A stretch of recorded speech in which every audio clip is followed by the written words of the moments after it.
자신을 알라. 내가 모든 지식을 가지고 있다는 것은 거짓말이다. 하지만 내가 알고 있는 것도 있다. 그것은 내가 아무것도 모른다는 것이다. 1000년 후에도 사람들이 그가 말한 것들을 기억할 것이다. 나는 이유와 진리를 따르기 위해 죽을 것이다. 선한 것만을 하면 된다. 사람들은 어리석음을 바라지 않지만 자신들의 행동은 그와 같다. 노인으로서의 나는 내가 가장 어리석은 부분을 깨달았다. 유례가 없는 것을 두려워하지 말고 참된 진리를 따르라. 나는 아무것도 가르치지 않는다. 나는 오직 질문만 한다. 나는 살기 위해 숨쉰다. 하지만 숨쉬기만을 위해서 살지는 않는다. 현명한 사람은 말할 만한 것이 있어서 말하고 어리석은 사람은 말을 해야 해서 말한다. 사랑의 손길은 모든 사람을 시인으로 만든다. 무지는 모든 악의 근원이다. 어린이가 어둠을 무서워하면 우리는 이해할 수 있지만 인간이 빛을 무서워하는 것은 진정한 비극이다. 용기는 무엇을 두려워하지 않아야 하는지 알고 있는 것이다. 인간의 행동은 욕구, 감정, 비롯된다. 한 사람의 가치는 그가 가진 권력을 어떻게 사용하는가에 달려있다. 자기 자신을 이기는 것이 첫 번째이자 가장 위대한 승리이다. 잘 근거가 있는 믿음의 핵심에는 근거가 없는 믿음이 있다. 믿음을 가지고 싸우면 우리는 2배로 무장한 것이다. 지배하고 싶지 않아서 통치하는 것을 거부하는 것은 자신보다 못한 사람에게 지배당하는 것이 가장 큰 벌이다. 모든 것의 근원은 아이디어이다. 정치에 참여하지 않는 것의 처벌 중 하나는 아래 계층에 있는 사람들에게 지배당하는 것이다. 강제로 얻은 지식은 마음에 고정되지 않는다. 어린이가 어둠을 무서워하면 우리는 이해할 수 있지만 인간이 빛을 무서워하는 것은 진정한 비극이다. 3가지 종류의 인간이 있다. 지혜를 사랑하는 사람, 명예를 사랑하는 사람, 이득을 사랑하는 사람이다. 교육이 시작되는 방향이 사람의 미래 삶을 결정한다. 영웅은 100명 중에 태어나지만 지혜로운 사람은 1000명 중에 나타나고 훌륭한 사람은 10만 명 중에도 나타나지 않을 수 있다. 우리는 우리가 아는 것이 아니라 배우기를 원하는 것이다. 철학자들이 왕으로 다스리거나 지금의 왕이나 지도자들이 참으로 철학적이고 충분히 철학을 실천하기 전에는, 즉 정치적 권력과 철학이 완전히 일치하기 전까지 도시는 악에서 쉬지 않을 것이다. 다스리지 않겠다는 것의 가장 큰 벌은 자기보다 못한 사람에게 지배당하는 것이다. 사람의 실력은 그가 권력을 가지고 무엇을 하는가에 따라 결정된다. 강압적으로 습득한 지식은 마음에 굳게 들지 않는다. 모든 악의 뿌리와 줄기는 무지이다. 용기란 무엇을 두려워하지 않는 것이다. 자신을 정복하는 것이 첫 번째이자 가장 큰 승리이다. 책의 좋은 점은 그것이 익혀진다는 것이다. 책은 다른 기호들을 말하는 기호들로 이루어져 있고 그 기호들은 다시 다른 것들을 말한다. 그 기호들을 읽는 눈이 없다면 책은 개념을 생산하지 않는 기호들을 담고 있다. 과도한 두려움의 가장 큰 벌은 자신에게 두려워하는 것이다. 교육의 목적은 우리가 아름다운 것을 사랑하도록 가르치는 것이다.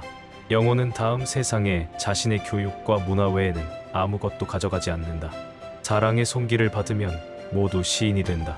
어린아이들이 어둠을 두려워해도 우리는 용서할 수 있지만 인간들이 빛을 두려워하는 것은 인생의 참극이다. 3종류의 사람이 있다. 지혜를 사랑하는 사람, 명예를 사랑하는 사람, 이익을 사랑하는 사람. 부는 사치와 게으름의 어버이며 가난은 비열과 부도덕의 어버이며 둘 다 불만의 원인이 된다. 스타일과 조화감과 우아함과 좋은 리듬의 아름다움은 간소함에 달려있다. 그리고 이것이 교육이 훈련의 원칙이 아닌 양육의 원칙에 기반해야 하는 이유이다. 필요성은 발명의 어머니이다. 사람들이 내게 나쁜 말을 할 때 아무도 그들을 믿지 않도록 살아라. 자신의 본성과 교육을 끝까지 인내하는 것을 거절하는 사람은 아이들을 세상에 불러일으키지 말아야 한다. 노예가 되는 것에 대한 가장 큰 벌은 자유를 선택적으로 거부하는 것이다. 인생이란 짧은 기간의 망명이다. 모든 것은 죽음과 함께 사라지기 마련이다. 남을 행복되게 할 수 있는 사람만이 행복을 얻는다. 마음을 행복하게 할 수 있는 자만이 행복을 얻는다. 마음이 현실을 만들어낸다. 우리는 마음을 바꿈으로써 현실을 바꿀 수 있다. 남에게 인색하였으면 그만큼 내 마음도 좁아진다. 영원히 지닐 수 없는 것에 마음이 이끌려서는 안 된다. 남의 말을 열심히 듣는 사람은 말하는 입장에서 진실한 법과 같다. 겉모습이란 속임수이다. 덕은 건강, 아름다움, 영혼에 좋은 존재 양식이다. 악덕은 병, 추함, 영혼에 나쁜 존재 양식이다. 너희가 비애가 아무리 크더라도 세상의 동정을 받지 마라. 동정 속에는 경멸의 생각이 들어있다. 사람을 시험해 보려면 모든 재산을 박탈하고 부당하게 대해보라. 재산을 박탈당한 것은 참지만 부당한 대우는 참지 못하는 사람이라면 가까이 두고 잘 대해주어라. 부당한 대우는 참지만 재산을 박탈당한 것에 불만을 사귀지 못하는 사람이라면 멀리하거나 피해라. 사랑이라는 것은 선한 것을 언제까지나 갖고 싶어하는 마음이다. 시작은 그 일의 가장 중요한 부분이다. 소년을 엄격과 폭력으로 가르치려고 하지 말라. 그의 흥미를 허용하여 지도하라. 그렇게 하면 자기 능력이 어디로 향하고 있는가 소년 자신이 찾게 된다. 시험되지 않은 인생은 살 가치가 있다. 악한 사람은 그대를 보호막으로 삼는다. 악한 사람과 사귀지 말라. 악행에 대한 가장 큰 형벌은 범인을 더 나쁜 사람이 되게 만드는 것이다. 용기란 일종의 구원이다. 육체에서 비롯되는 쾌락의 상태가 줄어들면 들수록 그만큼 대화의 즐거움과 매력은 커지는 것이다. 우리는 우리의 육체에 속박받고 있다. 자제는 최대의 승리다. 진정한 철학에 의해서만 국가도 개인도 정의에 도달할 수 있다. 신의 은혜를 받지 못하면 인간은 악에서 벗어날 수 없다. 착한 사람이 일반 문제를 무관심하게 대한 형벌은 악한 사람들에게 지배를 당하는 것이다.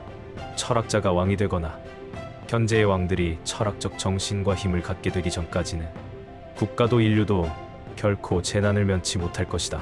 통치자가 철학자인 국가는 행복하다. 최대의 승리는 자기 자신을 정복하는 일이다. 의무적으로 하는 운동은 몸에 해가 되지 않는다.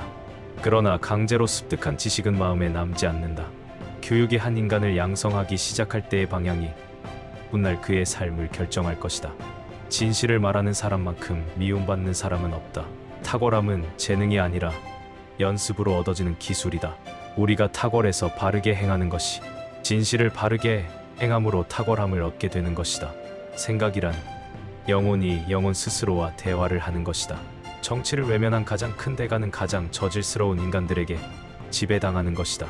정치가의 주요한 자격은 웃는 얼굴로 대중 앞에 임한다든가 목소리를 국민들을 납득시킨다든가 친밀감이 드는 표정이나 어조가 필요하. 그러나 이러한 일은 그의 선전 담당자의 손에 의해서 만들어지는 것이다. 모든 사람에게 친절하라. 당신이 만나는 모든 사람들도 그들만의 힘든 전투를 하고 있기에 부와 빈곤, 부는 사치와 나태의 부모이고 빈곤은 인색과 악습의 부모이다. 결국 그것 둘 다 불만의 어버이이다. 돈을 벌고자 하면 돈을 써야 한다. 돈을 힘을 중 지식을 상으로 삼을 것. 정직은 부정직보다 돈에서 멀어지게 되어 있다. 통치자들이 법률을 제정할 때 과오를 저지를 수도 있다. 따라서 그들의 의도와는 다르게 자신들의 이익에 반하는 법률을 제정할 수 있다. 국민들은 법률을 준수할 의무가 있으므로 강자의 이익에 반하는 법률에 따를 수밖에 없다. 국민들이 법을 지키는 것도 정의이니 결국 강자의 이익에 반하는 법률을 준수하는 것이 정의가 된다. 이로써 정의가 강자의 이익이라는 자네의 논리가 모순이라는 점이 입증되었다.